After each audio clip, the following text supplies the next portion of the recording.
बिहार का जो दंगल है, ये पॉलिटिक्स जो है, लैंडस्केप पूरा चेंज हो रहा है. Prashant Kishor has entered into this politics with this new party Jan Suraaj. ये जो प्रोटेस्ट हो रहा है बीपीएससी का, डू यू थिंक सो कि he is taking a political mileage out of that? And one message you want to give to Prashant Kishor through this podcast. See, I think anybody who's new to Bihar politics will try to take something from the issue that is happening.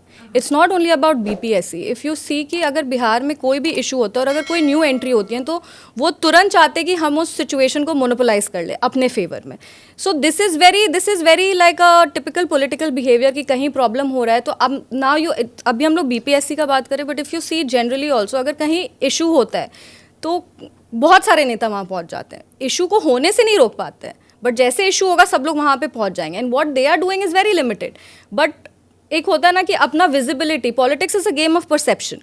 सो आप एक perception create करते हो उससे कि हाँ हम हैं. So Prashant Kishor was also missing for a very long time. It only happened 1 week later that he decided कि वो तो अपना घूम रहे थे Bihar.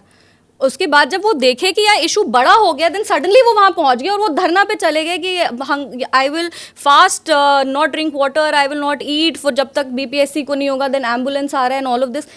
But what is it doing for this BPSC students? That is my question. इससे अच्छा है कि आप डेलीगेशन लेके जाओ, talk to the chief minister.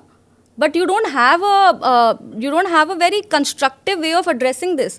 ये सारा जो भूख हड़ताल और ये that's not solving the problem. If it's not solving the problem, then maybe you should change your methodology. And about how I perceive Prashant Kishore, I think अभी to me he is very irrelevant. क्योंकि हम लोग अभी by elections भी देखे हैं. बिहार विधानसभा का 4 सीटों पे उपचुनाव हुआ था, very recent, I think 3 months back only. And जो रिज़ल्ट आया है, मतलब पहले भी आई यूज़ टू थिंक कि नहीं, it's not going to affect our vote share और आवर वोट बैंक. एंड वैसा ही हुआ.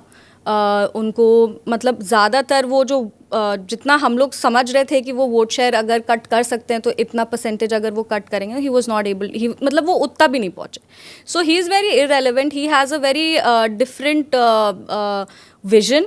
एंड उनका जो तरीका है वो अभी स्टिल जो पॉलिटिकल स्ट्रैटेजी उनकी है, that still not fit for Bihar is what I think. It's not about refined. He is not addressing what Bihar needs. He is thinking जो उनको लग रहा है कि मेरा सोच बहुत अच्छा है. बट जब आप राजनीति में होते हो तो आपको ये सोचना है कि जनता क्या चाहती है. आप क्या सोच रहे हो दैट इज़ नॉट इम्पॉर्टेंट. जनता क्या चाहती है दैट इज़ इम्पॉर्टेंट. जनता मालिक होती है. एंड वो इशू नहीं एड्रेस कर पा रहे. Do subscribe to the ANI Clips channel to get shorter versions of this podcast. Click here to watch the full episode.